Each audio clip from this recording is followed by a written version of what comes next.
What's going on? This is Ryan with Automatic Comics, and up next, got a pretty awesome unboxing here. Haven't done an unboxing in a while. This one has what I'd value about $11,000 in comics in it, so a couple keepers. So I'm really excited about this one. Let's check these books out.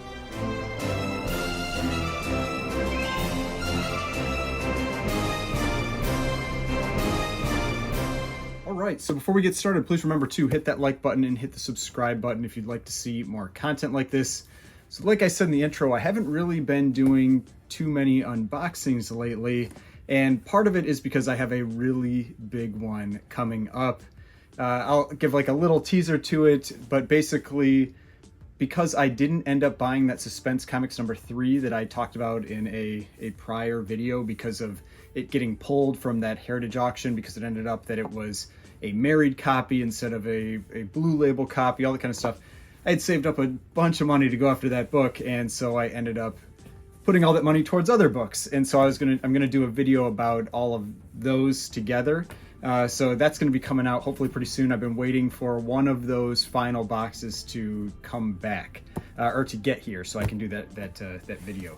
But in the meantime, I got this one, which is also some awesome books. Like I said, a value about $11,000 in comics in here. And these are ones that I picked up from the recent Comic Link auction. And so the Comic Link auction, I actually did a couple recent videos on that one. That was the one that had the Tales of Suspense number 39. That was the CBCS, that was a 9/6, had the really low sale. But I picked up a couple, or 3 actually, pretty awesome books in here. 2 that are keepers, and I've got some related books down here that are also on my keeper list that I was just going to show as part of that. Like I said, this is from Comic Link. If you watch my channel regularly, you know typically I don't often talk about Comic Link too much. I don't tend to buy from Comic Link very much. Part of the reason is that their auctions are just so massive. I mean, they're usually anywhere from 5,000 to over 10,000 books. I don't know exactly how many were in this one, but this one was big.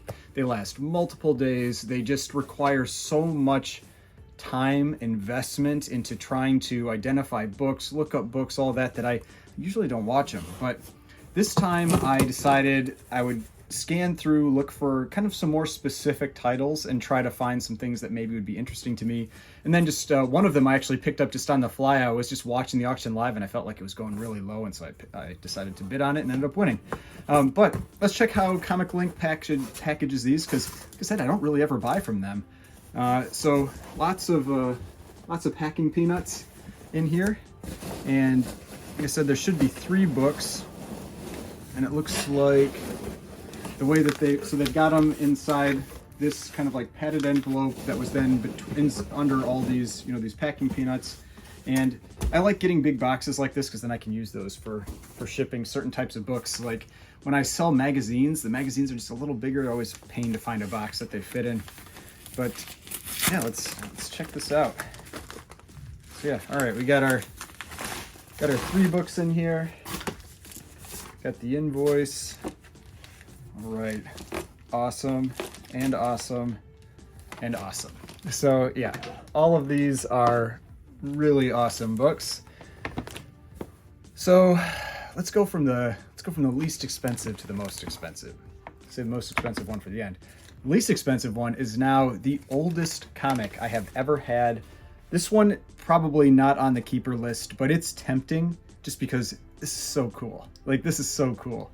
So this is Mickey Mouse Magazine number 3. And they did these promotional magazines that were for dairies. You can see Ohio Cloverleaf Dairy, 1934, January of 1934. It's got this, you've got Mickey and Minnie on the front, and there's that Pluto, and then I don't know the names of these 2 characters. But yeah, I mean, these earlier ones, they were all just this red and white coloring. So if you go and kind of look up those issues, they all have this red and white look. And this 7.5 white pages is actually tied with one other book as the top of census book. Now, I just think this is super cool. They at least it's in the normal size slab. They put these little kind of like guards on the inside to seat it in there, so it's centered well and everything. You can see back cover, but man, like top of census, 7.5. White pages from 1934 is just, I don't know, that's crazy. But yeah, this was the one that I was just watching one of the days of auctions, like that night, and I saw this one coming up and I was like, that seems too cheap for this. I was like, that seems too cheap for this. And so I ended up bidding on it, ended up winning. And so, yeah, I thought that was pretty cool. Now, the early Mickey Mouse magazines are a little tricky. There are 3 different Mickey Mouse magazine number 1s. There are 2. There's one from the dairies, one that's like a non-dairies that both started in like 1933. Then there's the colored version that started in 1935. That one ultimately became the Walt Disney's Comics and Stories, which I picked up a copy of number 1 recently for that, but that ultimately became Walt Disney's Comics and Stories. So that's kind of the different versions of Mickey Mouse magazine that you can come across. But yeah, I just thought this was super cool. I mean, by far the earliest book that I have now. All right, now next one. This is the first one here that is a keeper for me. This goes with another book that is on my keeper list that I've got down here, so I'll show that book too. This is Beyond number 25, and this Beyond run has 2 skull covers. This is one of them. This is the bigger of the 2. The other one is actually my favorite, but this is the bigger of the 2. I think like the top graded copy is like an 8.5 or something like that. I mean, these books do not exist in nice condition, and in a 5.0, that is an amazing copy of this book. My other one is a 5.5, so it matches really, really well with this one. But yeah, I mean, 5.0, got a couple little, tears at the top, no big creases or anything, and probably looks like there's some tanning maybe, that kind of thing, but really, really nice presenting copy. And like I said, 2 skull covers in this run. This is one of them, and definitely this is the biggest book from the run cost-wise. A 6.5, I think it was a 6.5, sold for like $10,000 a few months ago, something like that. I mean, yeah, this is an awesome book. Now, to go along with that book, I have one that I recently got graded. Oh, not recently, I guess maybe about 6 months ago, got graded from CGC. Does not have the little barcode on the back. And I have Beyond 27, which is the other skull cover from the run. This one is my favorite skull cover of the 2, or of the 2, but I mean, they're both. And those books look really, really nice next to each other. They both got the same header with the blue and the yellow and the red. Got the skeletons, the skull covers on there. This one is, this guy who was hunting for some cursed treasure, and now he's a skeleton. And this one, I'm guessing these passengers aren't going to be doing so good. But yeah, really, really excited to win this book. Goes really well with this book. So yeah, very happy to have that kind of like matching pair from the Beyond run, because extremely difficult run. Because in Beyond 27, the highest graded copy is a 6.0. So that 5.5 is just right below the highest graded copy. And from the 6.0s I've seen, I think my 5.5 looks nicer. It just has a lot of tanning. All right, so now for the final book. This was the biggest book of the purchases that I made. I mean, I'd probably value this one around 7. It's like 7,000, something like that. So this is automatic.comics, number 16, Matt Baker cover, top cover of the run. You've got the awesome, Rula, the jungle goddess, and you've also got Phantom Lady stories in the inside. But a 6.5 is an amazing copy of this book.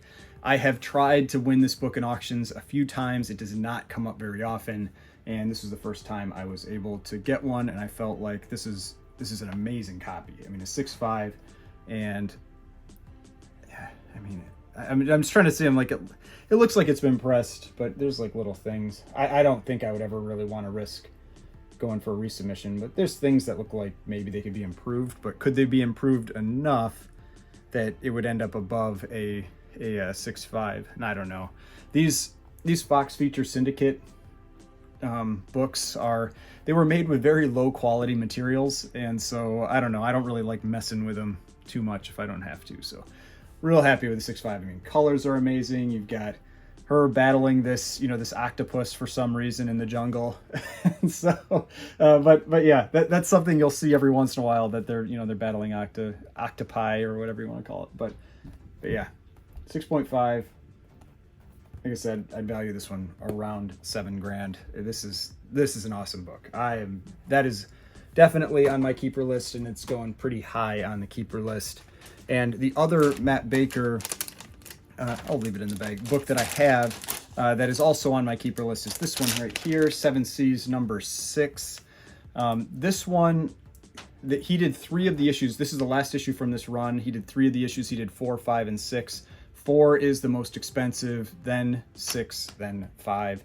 4 would be a really cool one to get at some point. I really like 6. I really like the cover for this one. 4 has, like, it's like an underwater cover where she has like a shark around her, and so that one definitely is like the biggest book from the run, but I really like this one too. So yeah, those are the, you know, the 3 books that I picked up. Really excited about it.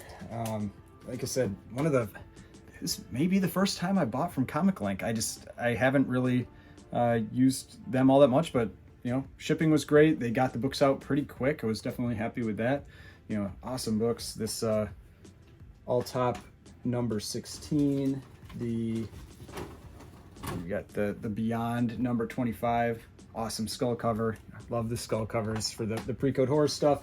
And then for, you know, the Disney fans out there, we've got the Mickey Mouse magazine number 3 from 1934, which is just crazy. So yeah, hope you enjoyed this video. Saw some cool books. Hope these are books that you haven't seen really before, because I mean, I feel like you don't see books like this very often. So hopefully you enjoyed that. If you'd like to see more videos like this, please hit that like button, hit the subscribe button, and I've got more videos over here. If you'd like to watch some of my other videos, description button should be right around here, and I will see you in the next video.